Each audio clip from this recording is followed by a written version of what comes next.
নমস্কার বন্ধুরা, শীতের মরশুমে আবারও একটা পিঠের রেসিপি নিয়ে এসেছি আপনাদের জন্য। পিঠে খেতে আমরা সবাই ভালোবাসি, কিন্তু পিঠে করতে নানান রকম ঝামেলা আমাদের পড়তে হয়। তাই আজকে শেয়ার করব একদম ঝামেলাহীন একটা পিঠে। আর এই পিঠে তৈরি করার জন্য আপনাদের বাজার থেকে গিয়ে চালের গুঁড়ো আনতে হবে না বা বানাতেও হবে না। আর তৈরিও হবে 10 মিনিটে। ভীষণ স্পঞ্জি, ভীষণ সফট একটা দারুণ সুন্দর পিঠের রেসিপি। তাহলে চলুন শুরু করা যাক আজকের রেসিপি। সঙ্গে আছি আমি আপনাদের বন্ধু মহুয়া। আমার চ্যানেলে আপনাদের সবাইকে স্বাগত জানাচ্ছি। আজকে পিঠে তৈরি করব সুজি দিয়ে। এই জন্য এখানে আমি নিয়ে নিলাম 1 বাটি সুজি। একদম মিহিদানা সুজি আমি এখানে ইউজ করছি। চেষ্টা করবেন এরকম মিহিদানা সুজি নিতে। সুজি দিয়েই তৈরি করব আজকে ভীষণ সফট, ভীষণ স্পঞ্জি, একদম নো ফেল একটা ভীষণ সুন্দর পিঠের রেসিপি। সুজির মধ্যে টেস্টের জন্য একদম সামান্য একটু নুন দিয়ে দিচ্ছি আর দেবো 1 চামচ চিনি। এর থেকে বেশি চিনি এখানে দেওয়ার কোনো প্রয়োজন নেই। শুকনো উপকরণগুলো এবার ভালো করে মিশিয়ে নিচ্ছি। যদি মনে করেন এখানে চিনিটা দেবেন না, তাহলে চিনি ছাড়াও বানাতে পারেন, তবে নুনটা অবশ্যই দেবেন। সুজিটাকে এবার গুলে নেব। এই জন্য এখানে আমি নিয়ে নিয়েছি আগে থেকে গরম করা দুধ আমি এখানে হাফ লিটার নিয়েছি, তবে যেটুকু প্রয়োজন হবে সেটুকু দিয়ে এটাকে মেখে নেব। মিশ্রণটা যেটা বানাবো সেটা খুব বেশি পাতলা হবে না, একটু ঘনর দিকেই হবে। প্রথমে আমি 3 হাতা মতো দিয়ে দিলাম। সুজিটাকে এবার মেখে নিচ্ছি।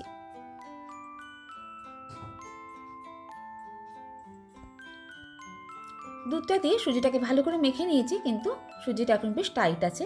এটাকে নরম করার জন্য আবারও আমি এখানে একটু দুধ দিয়ে দিচ্ছি। দুধটা দিয়ে ভালো করে আরেকবার মিশিয়ে দেখব দুধের পরিমাণটা ঠিক আছে কিনা। এইভাবে অল্প অল্প করে দুধ দিয়ে মাখতে হবে, একবারেই খুব বেশি দুধ দেবো না। যদি বেশি পাতলা হয়ে যায় তাহলে কিন্তু জিনিসটা তৈরি করতে আমাদের অসুবিধা হবে, কিন্তু একটু যদি ঘনর দিকে হয় তাহলে কোনো অসুবিধা হবে না। দুধের পরিমাণটা একদম পারফেক্ট আছে। এর মধ্যে এবার দিয়ে দিলাম 4 চামচের হাফ চামচ বেকিং পাউডার। ভালো করে আরেকবার মিশিয়ে নেব। যদি বেকিং পাউডার না থাকে তাহলে খাবার সোডাও দিতে পারেন, কিন্তু সেক্ষেত্রে দিতে হবে একদমই কম, 1 চিমটির মতো দিয়ে দিলেই হবে। এরপর বাটিটাকে আমি ঢাকা দিয়ে 10 মিনিট রেস্টে রাখবো। এরপর গ্যাসে একটা কড়াই বসিয়ে দিয়েছি। পিঠের জন্য একটা নারকেলের পুর তৈরি করব। 1 কাপ পরিমাণে নারকেল দিয়ে দিয়েছি, আর এর সঙ্গে দেবো আমি হাফ কাপ পরিমাণে গুড়। পুরটা আমি গুড় দিয়ে করছি, যেহেতু এটা এখন গুড়ের সময়। ঘরে খেজুরের গুড় ছিল, সেটা দিয়ে পুরটা বানাচ্ছি। আপনারা চাইলে এখানে চিনি ইউজ করতে পারবেন, কিন্তু চিনিটা দিতে হবে ঠিক একই পরিমাণে। যতটা নারকেল দেবেন তার হাফ চিনি দেবেন। নারকেলের পুরটা এখন ঠিকমতো তৈরি হয়ে গেছে। গ্যাসের ফ্লেমটাকে অফ করে দিয়ে এটাকে আমি একটা বাটিতে নামিয়ে ঠান্ডা করে নেব। নারকেলের পুরটা এখন ঠান্ডা হয়ে গেছে। এবার এর থেকে আমি একটু এরকম চ্যাপ্টা চ্যাপ্টা আকারে একটু শেপ দিয়ে রাখবো, তাহলে আমাদের পিঠের ভিতর দিতে সুবিধা হবে। ঠিক এরকমভাবে আমি করে রাখছি। রেসিপিটা যদি আপনাদের একটু ভালো লাগে বন্ধুরা, একটা লাইক দিয়ে দেখবেন। আর যদি আমার ভিডিও আজ প্রথম দেখছেন তাহলে আমার বন্ধু হওয়ার আমন্ত্রণ রইল। এই জন্য পাশে থাকা বেল আইকনটা প্রেস করে দেবেন, আর আমার চ্যানেলটা সাবস্ক্রাইব করে নিতে ভুলবেন না। এইভাবে চ্যাপ্টা চ্যাপ্টা আকারে আমি এরকম চাকতির আকারে এগুলোকে আগে থেকে বানিয়ে রাখছি। সমস্ত জোগাড় করে নেওয়ার পর এবার পিঠেটা যার মধ্যে বানাবো সেটা আপনাদের দেখিয়ে দিই। আজকে পিঠাটা বানাবো বাটিতে, এই জন্য আমি সমান মাপের বাটি নিয়ে নিয়েছি। বাটিগুলোর মধ্যে এবার তেল দিয়ে দিচ্ছি। অল্প একটু সাদা তেল আমি বাটিগুলোর মধ্যে ভালো করে মাখিয়ে নেব, যাতে পিঠাগুলো সহজেই বেরিয়ে আসে। আপনারা চাইলে এখানে ঘি বা বাটারও ইউজ করতে পারেন।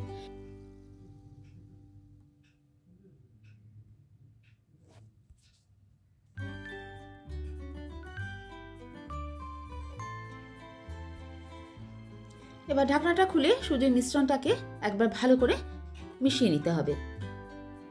সুজিটা ঠিক এরকম ঘনই রাখতে হবে। ঠিক এরকম হলে পিঠেটা খুব সুন্দর হবে। প্রায় 1 মিনিট মতোই ভালো করে এভাবে নাড়াচাড়া করে নেব।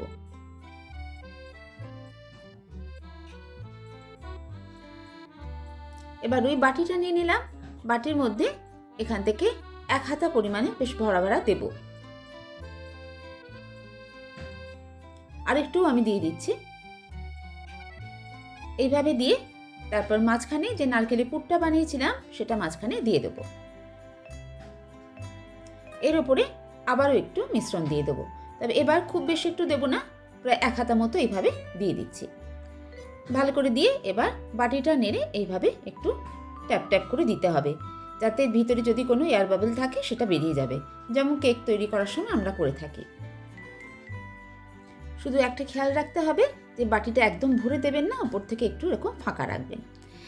এবার এটাকে ডেকোরেশন করার জন্য আমি একটু কিশমিশ নিয়ে নিয়েছি, কিশমিশগুলো এইভাবে ওপর থেকে দিয়ে দিচ্ছি। আপনারা চাইলে অন্য কিছুও দিতে পারেন, বাদাম দিতে পারেন, বাদাম কুচিও উপরে এভাবে সাজিয়ে দিতে পারেন যেমন কেক তৈরি করার সময় দিই, বা একটু ওপর থেকে নারকেলও দিয়ে দিতে পারেন। জিনিসটা কত সিম্পল অথচ কত সুন্দর এখনই দেখতে লাগছে। ঠিক এইভাবে বানিয়ে নিতে হবে। আর দেখতেই পেলেন এটা বানানোটা কতটা সহজ। আরেকটাও ঠিক এইভাবে আমি বানিয়ে নিচ্ছি।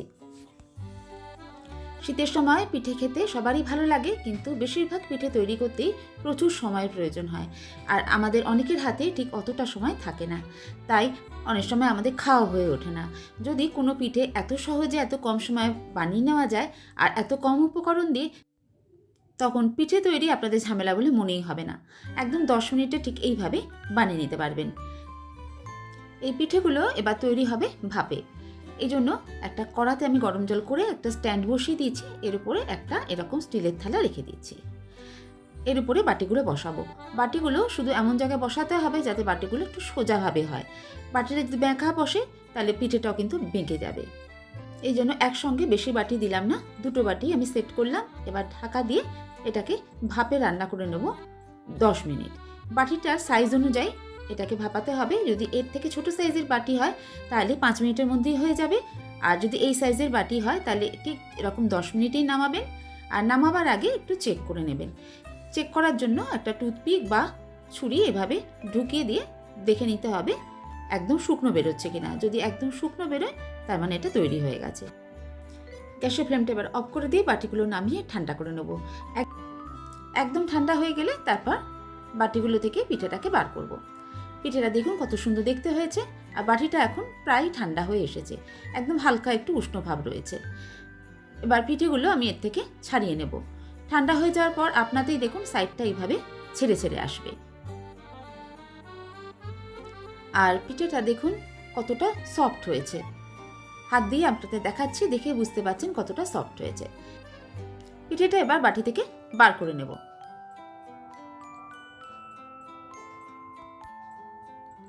একদম নরম তুলতুলে আর ফ্লাফি হয়েছে, আর জিনিসটা দেখতেও কত সুন্দর হয়েছে।